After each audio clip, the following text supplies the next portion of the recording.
අපි රාමෙන් මේ විදියට හදමුද? අපි මුලින්ම රාමෙන් නූඩල්ස් ටික තඹගමු. බෝල් එකක් අරගෙන ඒකට උණු වතුර දාලා නූඩල්ස් ටිකක් දාලා තමයි මම නූඩල්ස් ටික තඹ ගන්න හදන්නේ. ඊට පස්සේ මම පෑන් එකක් ලිපේ තියාගෙන ඒකට ෆ්‍රෙෂ් මිල්ක් උයි සීසනින් පවුඩර් පැකට් එකක් එකතු කර ගන්නවා. මම ගොඩාක් සැරට කන කැමති නිසා සම්පූර්ණ සීසනින් පැකට් එක එකතු කර ගන්නවා. ඔයාලත් ඔයාලගේ සැර අනුව සීසනින් පැකට් එක එකතු කර ගන්න.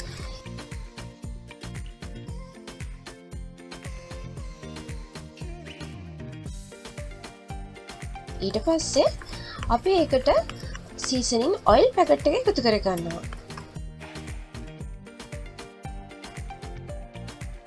දැන් මේ ඔක්කොම හොඳින් මිශ්‍ර කර ගන්න.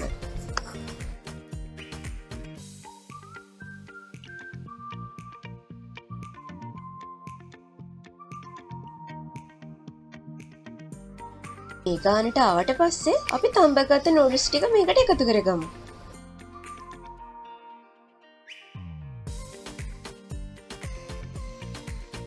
මේ ටික හොඳින් මිශ්‍ර කරගන්න ඕනේ දැන්.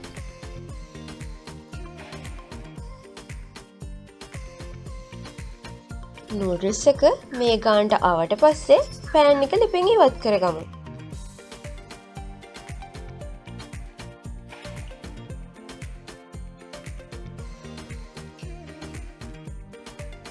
දැන් තියෙන්නේ අපි හදාගත්ත නූඩල්ස් එක ලස්සන කරගන්න.